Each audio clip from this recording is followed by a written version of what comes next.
morning, good afternoon, or good night, depending on when you're watching this. How's it going, guys? If you've been following my channel for a while, you know the way I usually say here. It means we have something to unbox, and you're right, because we not just have one, not just two, but three things to unbox. And the third thing that this video is actually on has yet to arrive yet. It's coming tomorrow, but still I'd like to keep you in the loop of what other things I get music related, so we're gonna unbox these two first. Every pedal you're going to see on this video has come from reverb.com from various locations in the United States. And what this video is actually on, which is the Screaming Bird by Electro-Harmonix, that is coming the farthest. It's coming from California, which explains why it's not here yet. And these two pedals that we have with me, the one I'm currently opening right now, it has come from Texas, and the smaller box has come from New York. Let's just go ahead and open this first one. Lots of bubble wrap. Lots of bubble wrap. Does it actually work? Yes, it does. Perfect. So pedal number one today is a Dynacomp by MXR. Box number two. Now this pedal is technically new-ish. It's B-stock, so like it comes in the box and everything, which I'm excited about. Does the bubble wrap work? Yes, it does. Perfect. And what's in here? The Tube Screamer Mini. So why am I not doing a separate video on the Dynacomp and the Tube Screamer Mini? Well, there are numerous videos on YouTube of people demoing the Dynacomp and people demoing the Tube Screamer Mini that we don't really need to have another one unless you want to see me demo one of these two pedals. If you want to see that, let me know down in the comment section below. But as of right now, I don't really have a plan to do a separate video on these two pedals. But like I said, if that's something that interests you, let me know down in the comment section below. And now, with the third box and different clothing, box number three. Now, when I got this in the mail yesterday, I was a bit confused because the packaging is like the packaging you would get with String Joyce strings, not like an actual box to ship a box in. And I got two other packages yesterday. One is going to be a video way down the line. The other one is just a Prince Pop vinyl. And so basically the third one is this pedal. So let's get to opening her up. Opening, and here we are. The Screaming Bird by Electro-Harmonix. So as you can see on the box, this is a treble booster. Now I already have a boost pedal to boost up the sound of my stuff, but I wanted a treble booster for one reason in particular. Brian May. I'm a huge Brian May fan, and I really love his tone. And I also love the tone of Tony Iommi, and he also uses a treble booster. And so I was looking on reverb.com for treble boosters, and the treble booster they used was the Rangemaster, which is going for like 300 bucks now or more. So I'm like, yeah, let's go with something cheaper. Electro-Harmonix makes the Screaming Bird for 50 bucks. I heard a lot of people say it was good. I saw some really good YouTube videos on it. So I'm like, you know what, let's go for it. And now we open her up. Up there went the pamphlet, so let me go get that. This is the thing that fell out on the floor. And it's just basically their line of tubes you can get for your amplifier. Not really that important, but I still wanted to show you because it's an unboxing. So, bubble wrap, does it work? It does work, that makes me happy. As always. Now let's see, let's open this one up. Alright, so here is the boring part, the manual of the Screaming Bird. I'm not pulling out the pedal just yet. So we got that. It's just your what it is, controls, which there's only one knob. Then we got your thing to submit your warranty card just in case. And then the actual pedal itself. It's like kind of like the memory toy, and like the structure of it, like it has the brushed metal sides, one knob, and then the one knob on top. So let's go ahead and plug this in and we'll see how it sounds. It's a new day, yes it is! Yeah, that's probably going to be a bit on this channel from now on. But we're all plugged in, and let me go ahead and explain the signal chain for you. So the guitar we're going to be using today, like we always do normally, is the Chapman Guitars ML1 Norseman. We're going to be going through all the pickups, splitting the coils here and there, and I'll say when we do. For now, we're just going to be in the bridge humbucking position. And from there we have the X5 going into the Screaming Bird, and the Screaming Bird's going straight into the Coulter 101 mini head. No other effects are plugged in at the moment. We're going to plug in some distortion effects later on in this video, but we're just going continuing straight into the Quilter 101 mini head, we are on the surf setting, and that's going into the Bugera 112 TS, mic'd up by the MXL 770 condenser mic. Everything on the microphone is flat, no -10 dB boost, no bass roll-off, completely flat. Going into the Focusrite Scarlett Solo into Ableton Live, no post effects are needed, and no post effects will be used. So let's go ahead and see how this sounds clean. And to avoid copyright, we're not going to play any Queen riffs. However, we're going to play a Walmart brand Queen riff, if you will, called Lock Your Aunt in the Basement.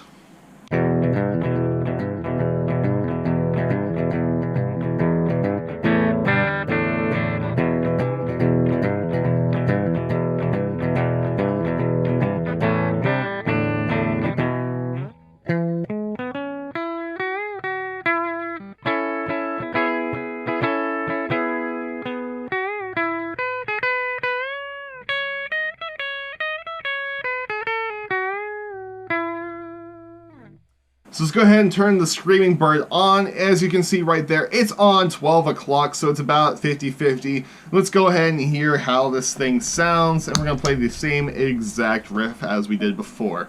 Let me just do there. Okay, awesome.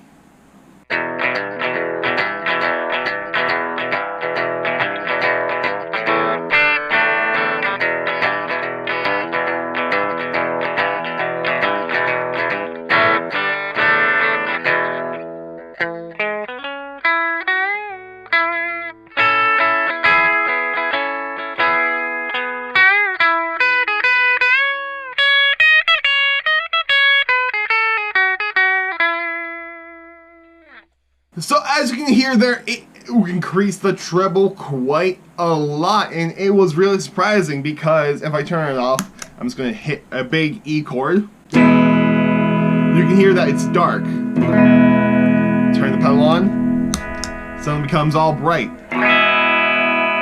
which is super cool. I really like that.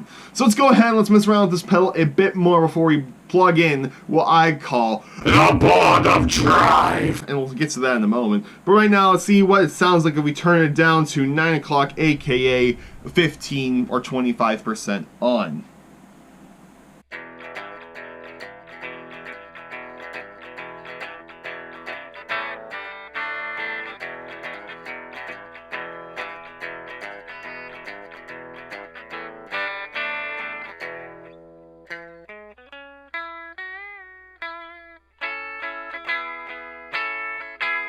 I was going to stop right there because as you can see it's a bit quiet, which is to be expected because it's a boost pedal, which means if we turn the knob all the way to 0,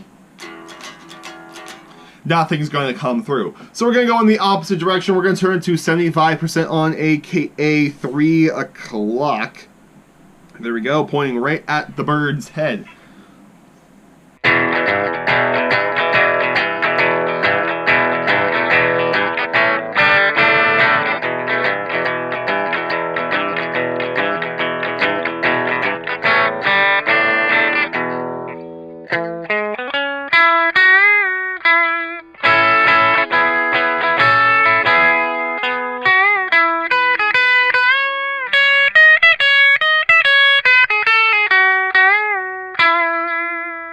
So right here, we're going to go to the neck position because I realized we haven't done that yet. So we're going to hear how it sounds like on a much darker sounding pickup.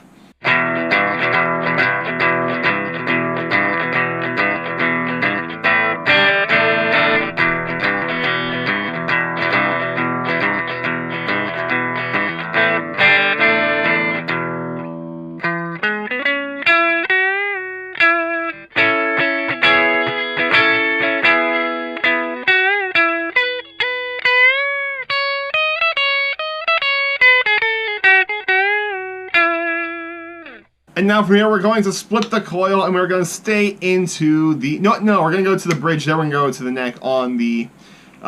split it out. The coil split settings. I can't talk today. I haven't had coffee yet, and it's only 12 o'clock.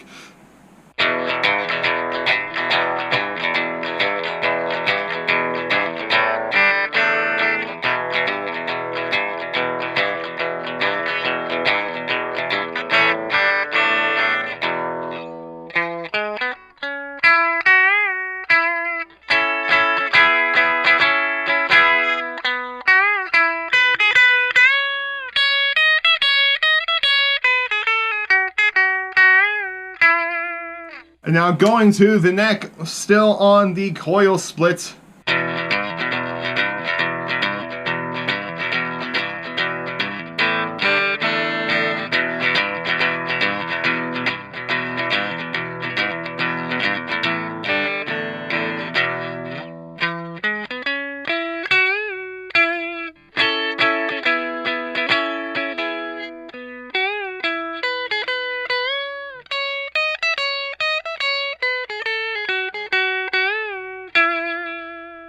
So I really love the way this pedal sounds. We have to do one more thing. That's turn it all the way on just to see what kind of tones we get. We're back on the humbucker, back on the bridge. Let's go.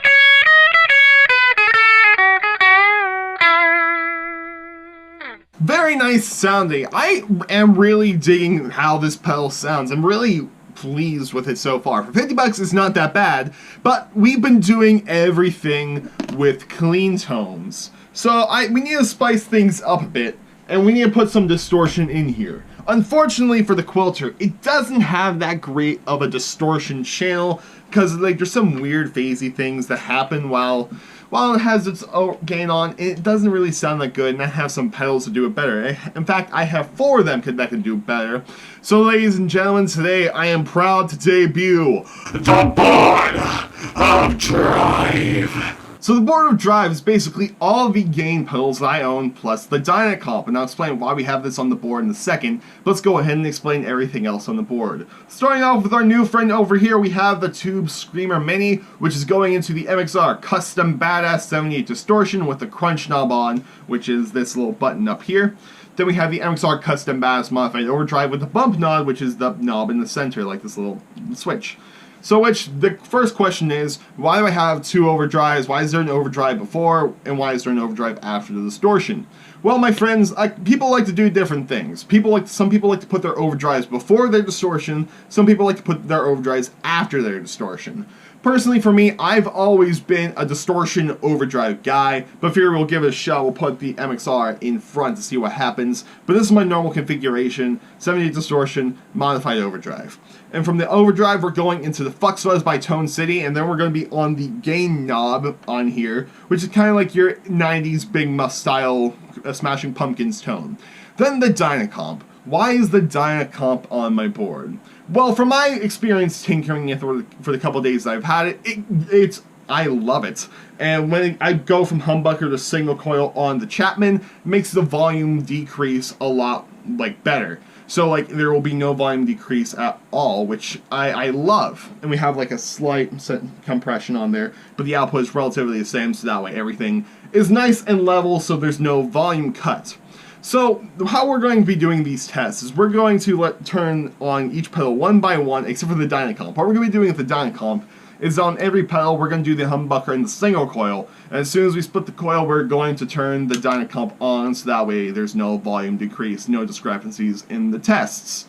So anyway, let's go ahead and plug in. The Screaming Bird's going to be before everything, so it's going to be the guitar, into the Screaming Bird, into the Ibanez Mini Tube Screamer, and then from the Dynacomp we'll go straight to the amp. Let's go ahead and plug everything in. Everything's now plugged in, so let's get ready to roll. The treble booster is going to be on at all times, and it's going to be on 75%, 3 o'clock. Now, the way Brian May and Tony Iommi do it, I believe they have their Rangemasters all the way at 10. All the way on, but for this one we're going to keep it at a nice kind of middle ground. We're not necessarily going to the middle ground at 12 o'clock. We're going to be going to 3 o'clock, and like I said, it's going to be on all times, and we're going to go through down the line. The pedal board is right in front of me as well, so if you see me doing this, I'm just turning on pedals. So anyway, let's go ahead and turn it on. First up, the Tube Screamer Mini. Bridge position at all times, and split the coil, still going to be on the bridge.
78 distortion with the crunch knob on.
XR Custom Bass Modified Overdrive with the bump knob on.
And now the Flux Fuzz by Tone City. Gain knob.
Alright, Flux Fuzz, Modified Overdrive, Custom Bass Orange Distortion, Jim Screamer, Dynacom!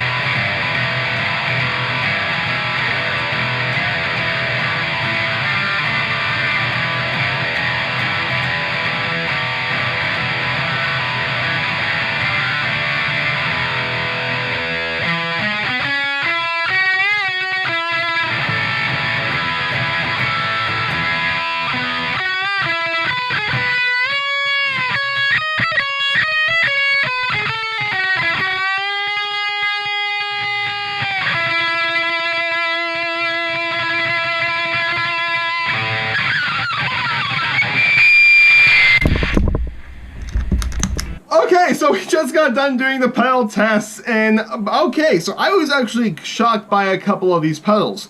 So my favorite one, surprisingly, and I didn't think I would like this, I like the Treble booster paired with the Flux Fuzz. It was an amazing tone to my ears. Then again, I'm sitting right here, I don't know how it sounds through the microphone, but to me, that sounded so weirdly amazing from right here. I didn't think it would work.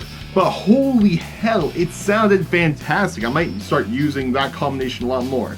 Other than that, it worked well with the tube screamer and the modified overdrive. Setting distortion, I liked it on its single coil setting on the guitar. When we were on the humbucker, it sounded really like there was like this weird cloudy noise. I don't know how to describe it except for cloudy noise. So yeah, I really am impressed by this pedal. $50, not a bad treble booster at all.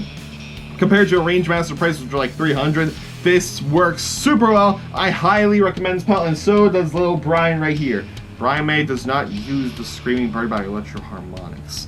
But I'm pretty sure if he were to try this pedal out, he'd be fine with it. Maybe, who knows. But anyway, guys, I really hope you enjoyed this little demo of the Screaming Bird by Electro-Harmonix. Like I said, I recommend this pedal. It's very good. It's definitely going to be a nice welcome addition to my pedal board.